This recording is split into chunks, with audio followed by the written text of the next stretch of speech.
You know, I've been coaching for 49 years, and I know a coach, just like a parent, should not have a favorite.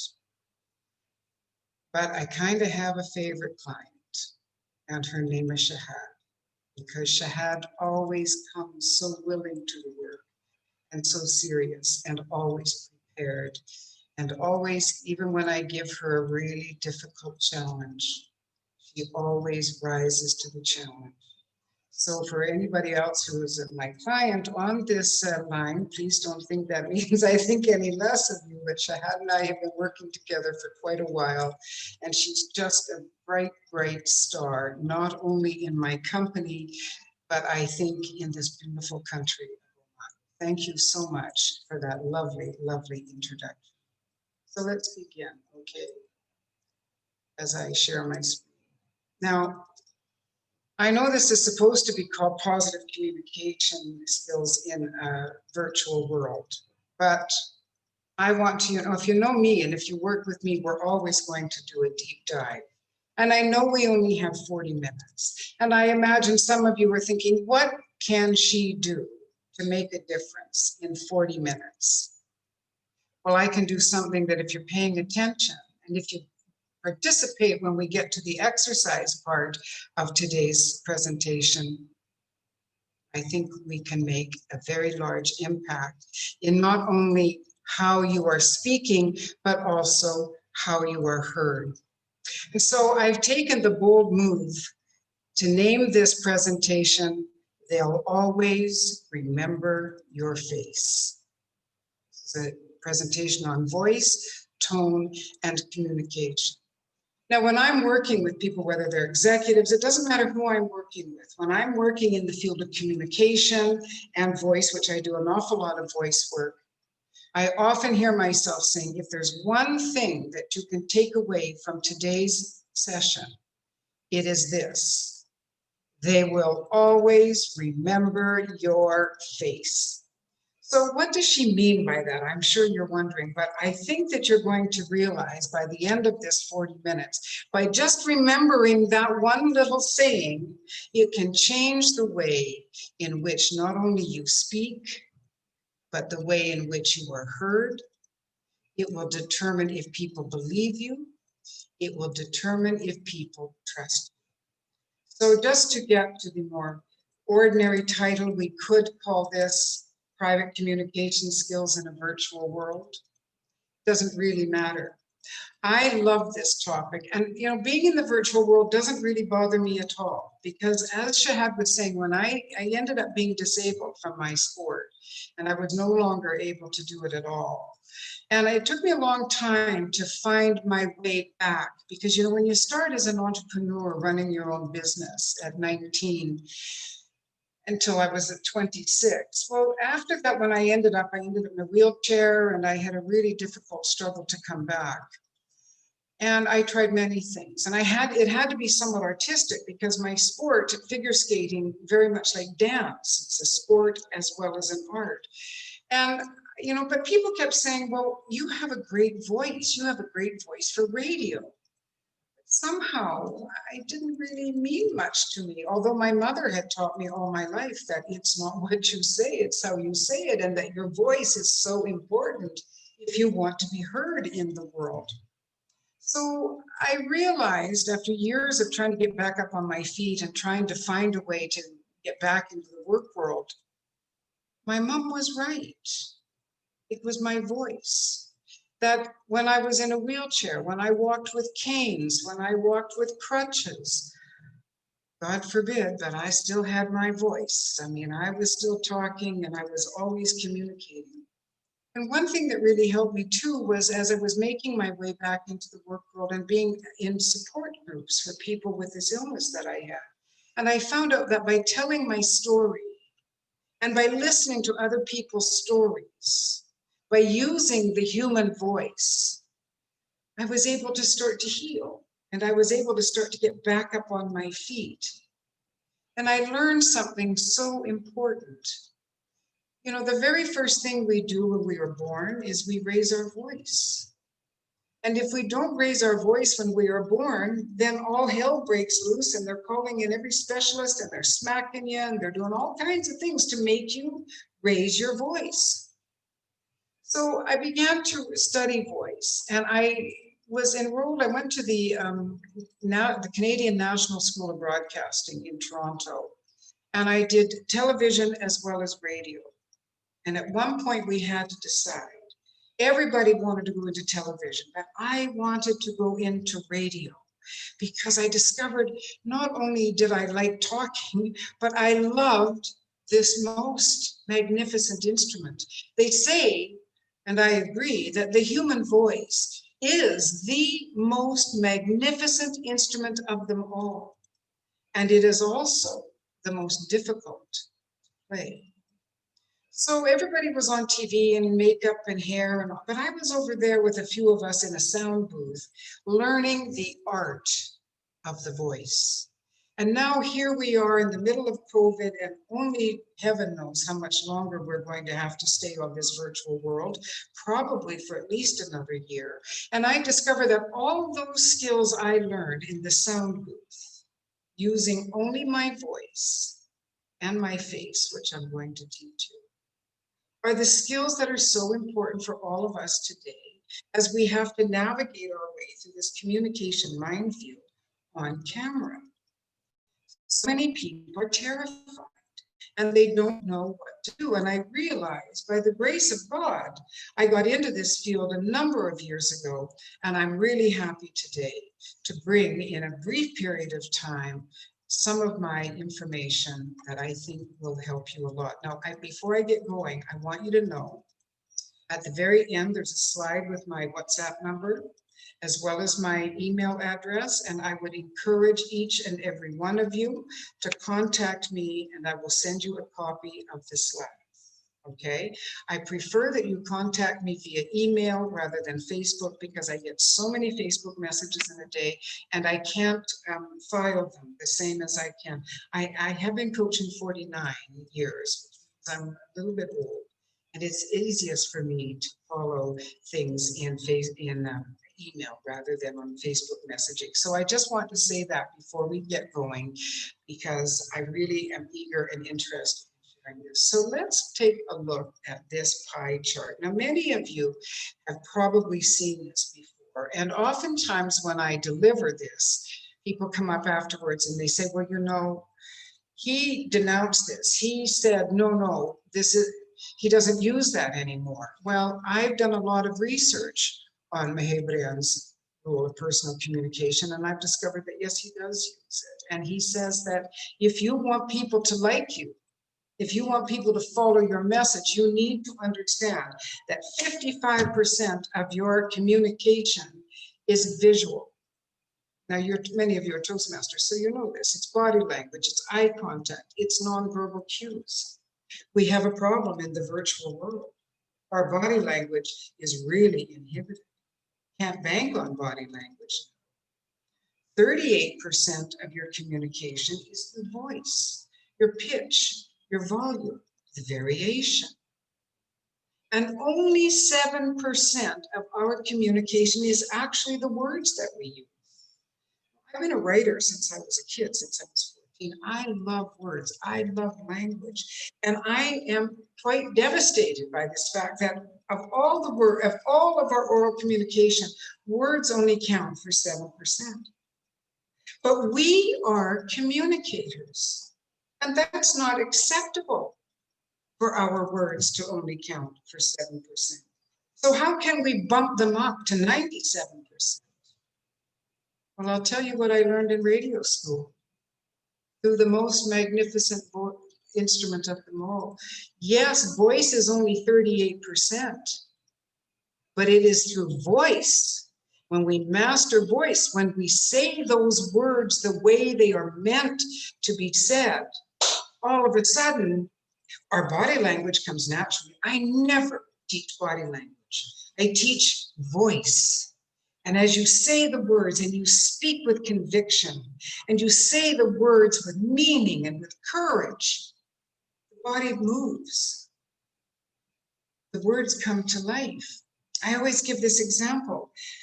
somebody gives you a beautiful silk scarf and you touch it and you go, you don't say, oh, smooth as silk. Oh, it's smooth silk. No, if you like it, you say, oh, it's smooth. It's smooth as silk. If somebody gives you a scarf and you'd say, yeah, it's smooth as silk, that person will know that you don't like that scarf because there was no soul. There was no conviction. Smooth as silk. And look at me in the face. But when I go, oh, smooth, it's so smooth. I say smooth like it wants to be said. Because smooth doesn't want to be said smooth. And when I say smooth, my body moves, my voice moves, and all of a sudden you feel, you trust what I'm saying. If you gave me that scarf and I say it is as smooth as silk, you go, she likes it. This is how we get our words to pop. This is how we get the body to move with us.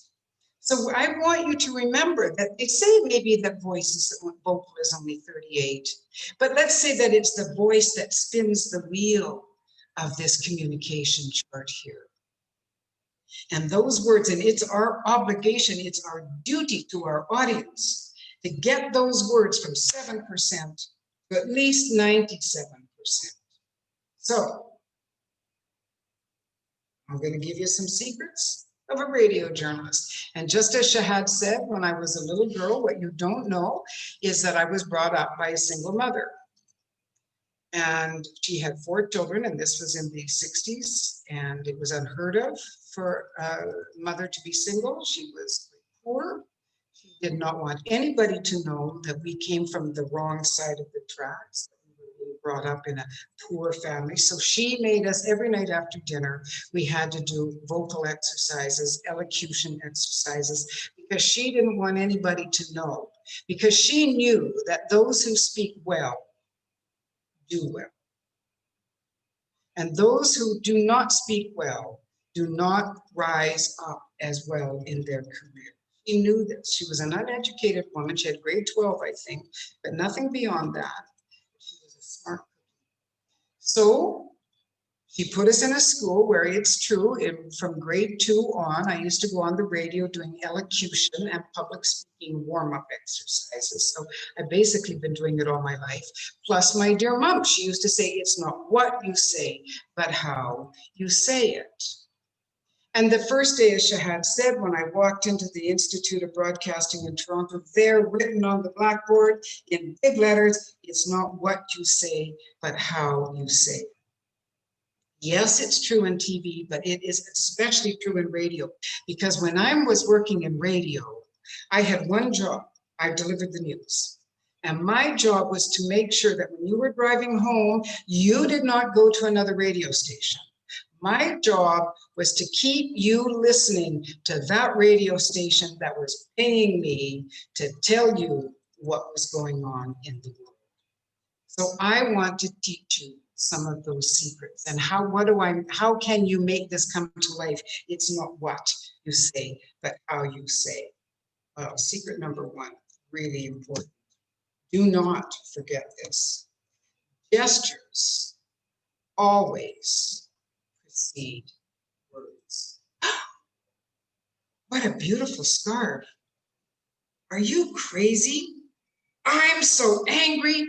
The face always speaks before the words. Gestures always come first. Always, whether it's a hand, it usually comes in the face, followed immediately by the body. And you're going to discover in this brief session how the face actually controls the vocal cords. We're going to get to that when we get to the exercise.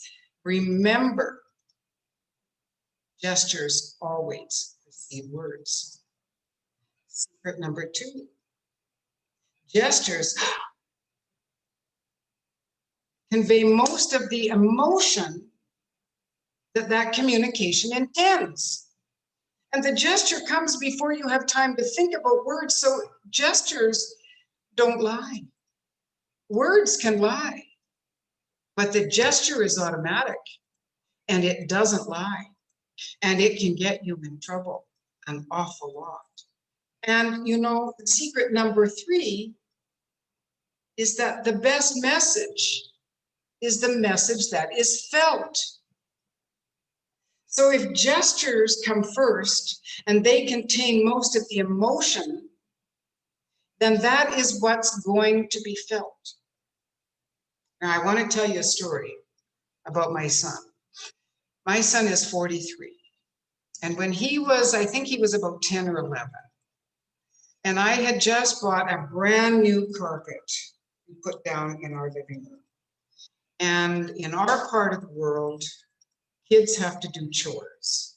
Most of us don't have maids. We clean our houses ourselves. We may have a cleaning woman, but kids, this is part of kids training. They have to do chores. And so my son's chore was that he had to vacuum. He had to take out the garbage, wash the dishes, and vacuum. That's what he had to do. I gave up on keeping his room clean. The room was never going to be clean. His room was always a mess. But I had the brand new carpet. I was out at work, and he had the list. He knew to vacuum. So I come home, and he's on his hands and knees on the floor, brand new rug, and he is literally freaking out because whilst vacuuming, there was a pen in the middle of the floor. And being a rather lazy young lad, he thought, I won't bend over and pick up the pen. I will vacuum around the pen. But the suction of the vacuum cleaner was very strong, and it sucked the pen in, and the pen broke, and blue ink went everywhere, all over the new carpet, all over the walls, everywhere. It looked like modern art, a modern art installation, just a big ink spot. And he was trying to wipe it up. And of course, he was making it worse because he was rubbing it in. So you can imagine, I just paid $1,000, and this was 30 plus years ago. So you can imagine, I was not happy. And I know that my face showed anger. Now, I said that I was raised by a single mom. I had a father, God love him, who was an alcoholic.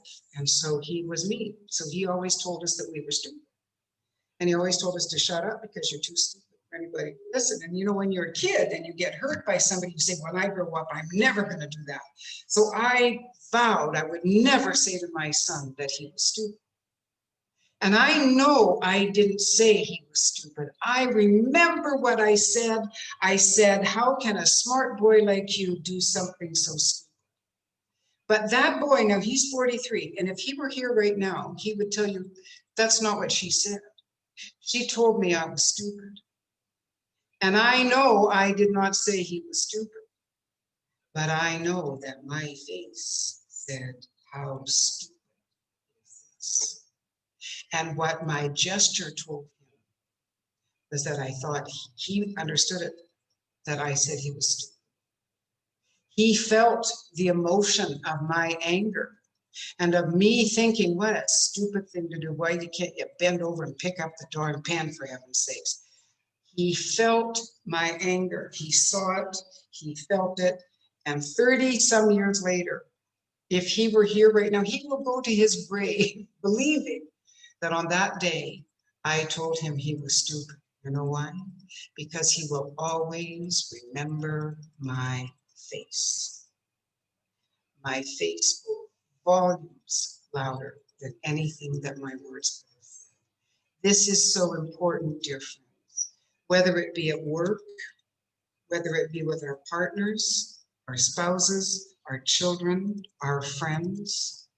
We must become the masters of our face, and we must take a breath before we allow ourselves to get into that immediate gesture, because we can hurt people so badly with a quick look of the eye, a quick frown, a quick flash of anger through the face. Those messages are so very, very important.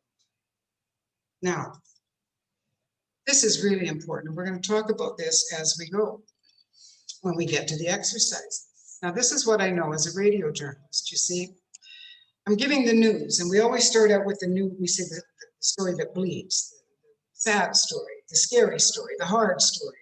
And so if I were to say today, now watch my face, okay, watch my face and listen to how my voice changes according to the way I move my face, especially my eyebrows, okay? So you're driving home, I'm on the news. 300 people died of COVID virus today. It's the highest number of deaths recorded in Oman. Oman football team won the World Cup. It's the first time in history that a football team from the Gulf region has ever won World Cup. 300 people died today. I'm not changing my voice. I'm changing my face. And when I raise my face and I raise up my eyebrows, see what happens to my voice? I'm not changing my voice. It's as if these little vocal cords are attached to these eyebrows and to this face. So not only will they remember your face, but it is your face that is setting the tone of what you're saying. It's very important that you remember this. Now, you know, I laugh because there was a young woman, I think she was on the French, she was either on Al Jazeera or the English French news here. She has too much Botox. When she tells a story, her face is like this all the time, and I can't tell if it's a sad story or if it's a good story because she cannot move any part of her face. So for women and in our part of the world, men are also getting Botox. Take it easy on the forehead. Because it's the forehead, it's being able to lift the eyes and the forehead that actually changes the sound of your voice, changes the tone of your message, and is what people see. If you want people to believe you and trust you, open up your face. If you want to be seen as open, then open up your face, raise your eyebrow, not too much. You don't want to look like a clown, because if you look like a clown, you're going to sound like a clown. But open it enough that you can hear the voice lifting a little away from this very serious tone. Now, there are times when you want to talk like this. It's very serious. For the most part, if you're in a negotiation or you're talking to somebody you want to persuade them, get in this face. Because if you're trying to persuade somebody with this face, they'll wonder, why do you look like that? If you want to persuade somebody, have an open face. It'll open up your voice. And they'll give them the signal that you're ready to talk to them, that you're ready and open to do business with them. So radio journalists know you have to look the way you want to sound. And you localize that look or feeling in your eyes. And as I say, as the eyes move, so does the voice move. When you get furrowed, the voice goes down. When you raise the eyebrows, it's really as if the eyebrows and the eyes are the puppet master for the vocal cords. It's an amazing, amazing thing. Now, here's another one. Your tone is your message. Your tone of voice is the message. Now, for those of us who have children, let's face it, we love our children, they can drive us crazy. And it's very easy to get frustrated, especially if you're trying to do something and they're like, Mama, Mama, Mama, and you go, what? And then they think you're mad, but you're not really. You're just trying to concentrate on something. Tone, and we're going to do a little tone exercise in just a moment, but this is something that's very important. And again, tone is set by the look on your face, because the look on your face determines your tone of voice, and your tone of voice is what determines how you are heard. So they all go together. You can't separate them. Yes, you know, to really do serious voice work, you need to voice coach, and there's breathing and there's elocution. But for us who are speakers, if we just remember these things, this will be enough to really make a huge difference. And especially when we have to read reports, or even, you know, read slides. When people put too much information on the slides, we call it death by PowerPoint. You know, it doesn't matter what your message is. There's a fellow in Northern Europe, I always forget his name because I think he's Finnish or Swedish, and he's a numbers guy. And he gives these reports on numbers, and every one of those numbers is like a character in a mystery novel. And the increases are fabulous. And when things are down, he's got those numbers are just jumping off the stage because he's using a tone of voice. He's using his face, he's engaging. And I am not a good numbers person, but I love watching that guy. Have you ever heard this? Don't look at me in that tone of voice. American actress Dorothy Parker said it. And again, that says so much of what we're talking about, that we can look at somebody with a facial expression that lets them know what our tone of voice is going to be. So it's a fact. 10% of conflict is due to a difference of opinion, and 90% of that conflict is due to the wrong tone of voice. It could be a look of anger in your eyes that's making the vocal cords get tense, that's making it sound really harsh, and maybe that's not what you mean at all. It could be fear. As speakers, as professional speakers, prophet speakers, even Toastmasters, sometimes that fear of being on the stage is enough to make the vocal cords go tight, the eyes are all bugging out, and it all goes wrong. If we can relax, if we can remember to relax our face, our voice will follow. Fact. Sometimes people will hear you better if you speak with a voice of compassion instead of a voice of authority. We long to be understood, all of us, much more than we want to be lectured. A lot of times we don't intend to lecture, but we get going, we're not thinking enough of how we're being heard, we're not thinking enough of how we are being seen, and we just get going, and before you know it, you're just, or if you ever watch Charlie Brown, wah, wah, wah. Whenever the teacher was talking, Charlie Brown was like, wah, wah, wah, because the teachers would lecture. But when the teachers, we've all had teachers that are like that, and then we've all had teachers who make it fun and engaging, and we remember them. So now check this out, because I want you to watch my face, and I want you to listen to how the tone changes according to my face. But not only the tone, I'm going to say a sentence that has 7 words, and I'm going to say that sentence 7 times, and I'm going to put stress on a different word in the sentence every time. Now watch my face and also listen to the pausing that comes after the word that is written in red. Okay? The sentence is, it's a fun sentence. I never said he stole the money. Now watch my face, because my face, this is what I'm talking about. I never said he stole the money. I wouldn't say such a thing. Are you kidding me? I wouldn't say such a thing, ever.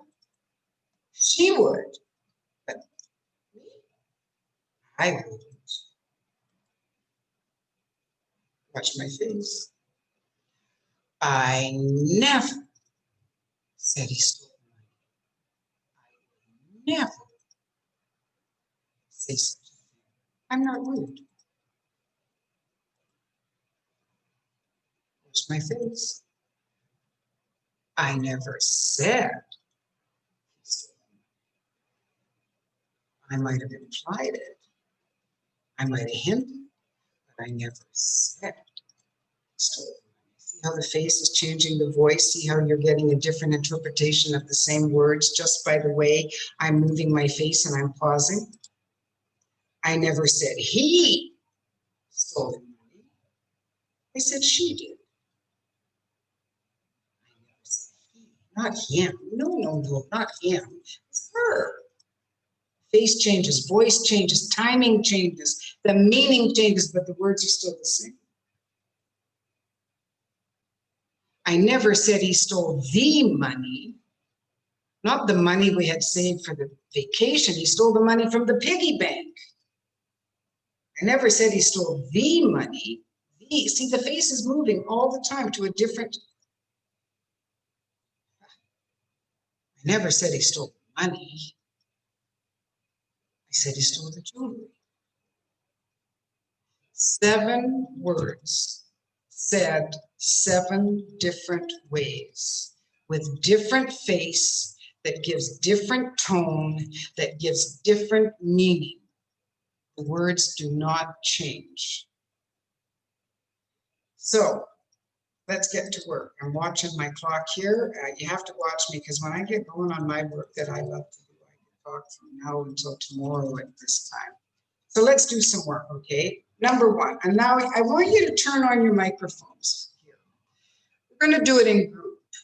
But you know, one thing that I've discovered trying to do these interactive programs is that if I get one person to go at a time, we waste too much time. So it's going to sound maybe a little bit chaotic, but I don't really care because I want you to do 2 things. I want you to feel what's going on, feel your face, and hear what's happening to your voice as you change your face. Okay, so this is right from my schooling in broadcast.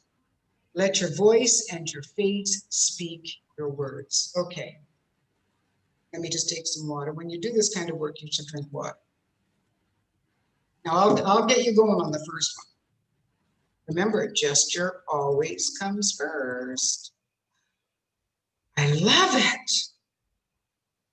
I hate it. Okay, where you go. Put the look on your face, get the look in your face and your eyes, and tell me you love it. It's the most beautiful thing in the world. Away you go. I love it. I love it. Very good, Amal, beautiful. Again, let me see some more of you. I love it. Beautiful. I love it. I love it. See, you can hear your voice. Doesn't it sound musical? It sounds I love it. Now, Love it. the opposite. Get the look in your face when you hate something. I want to see it in the face. And I hate it. Yeah. I hate it. I hate it. I hate it. I hate it. How does it feel? Can you feel the difference? You see, when I say speak with conviction, this is what I'm talking about. If I give you a beautiful gift and you say, I love it, my heart is broken because I know you probably hate it. But if you hate it, I would like you to say, well, thank you, but I hate it. I'd rather you say that than go, I love it. I'd rather you just be honest with me. I think we all feel that way. Okay, now this one. That's powerful. That is so weak. Let your body move. Let your hands move. Let your face move. Because we don't need to worry about body language. Okay, where you go? I'll shut up. Where you go? The first one, please. That's powerful. That's Yes. powerful. That's powerful. Beautiful. Wow. Some more? Powerful. That's powerful. Very good. That's powerful. Now the next one.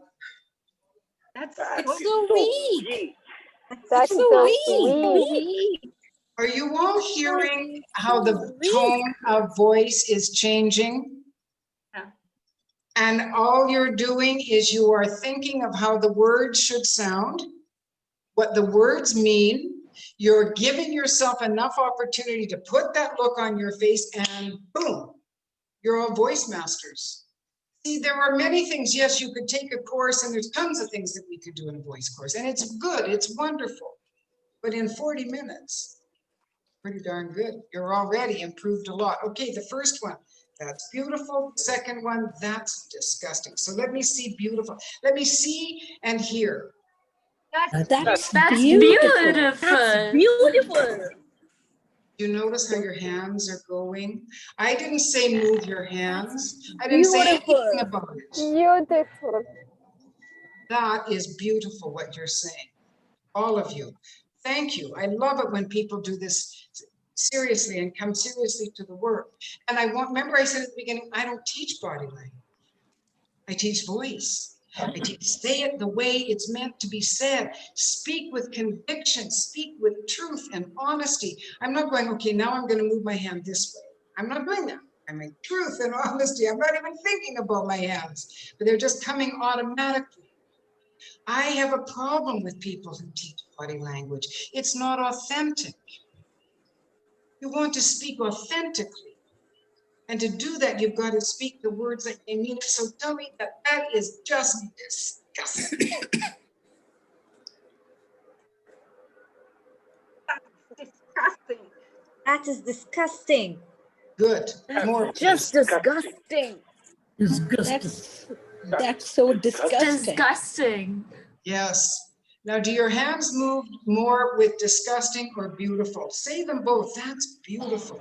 That's, Beautiful. and which one gives Beautiful. freer? Beautiful. That's Beautiful. beautiful. It's the positive communication gives freer body language. It's interesting, isn't it? Remember that, It's because when we want to really impress, persuade, speak openly, when we speak positively and we use a positive tone of voice, the body moves much more freely. When we're a little bit more in the negative, that's just, we have body language, but it's more constricted. When it's positive, our body language is much more open, much more playful. Okay, for all of the business people, oh, this is like COVID, you know. Get that look in your face, because when this quarter's earnings go down, okay, away you go. Put it in your face and tell me like you're on the radio. I want to hear it like you're on the radio. This quarter's earnings are way down. Beautiful, beautiful. Who Quarters else? are way down. Yes, way This down. quarter earnings are really very Way down. Very good, very good. See, the head is moving, the sound of the voice is moving, and you're convincing. So remember, one good thing when you're practicing to give a speech, if somebody were listening, driving their car, and I were giving this speech on the radio, would they go, oh my God, like, give me anything, give me Justin Bieber, anybody, but get the sound out of here. Sorry, Canadian, we always make fun of Justin Bieber. It's not very nice. But whoever, whatever music you don't like. So think of it, if somebody were driving in the car, would they want to hear my next sentence? Or would they want to change to another radio station? And your job, just like my job, keep them listening to you. That's your job. So say it like you mean it. Okay. Can you see it?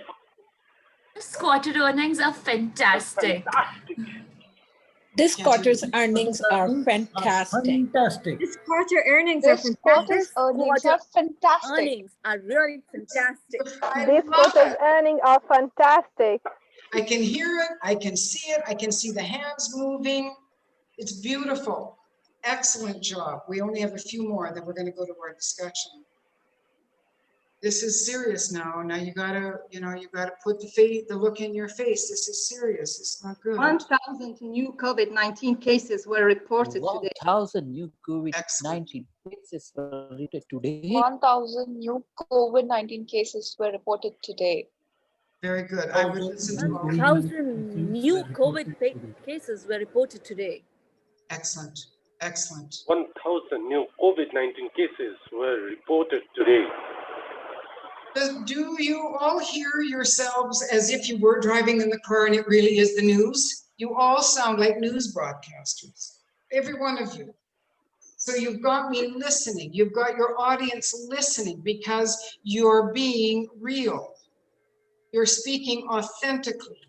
You're not going, 1,000 new COVID cases. We have this news announcer in Canada, and I don't know, she's just always like this. And one day she was going along, and she said, 300 children were kidnapped today. And then her face just went, because she realized, oh my God, the wrong face, the wrong, and people phoned into that. And she used to do regular weeknights, and now she does on the weekends only because she, okay, there's one more here. Now this one is good news. This is the one we're waiting for. COVID-19 virus has ended. Virus has ended. Can you see each other? Can you see the way you're moving and your faces are lit up? And now, of course, when you're giving a speech, I don't know that you want to be going, unless it was, COVID-19 is over. I mean, you may do that in a speech. But the point is, I want you to remember that first of all, they'll always remember your face, because your face is what determines your voice, and your voice is what determines the tone of your message.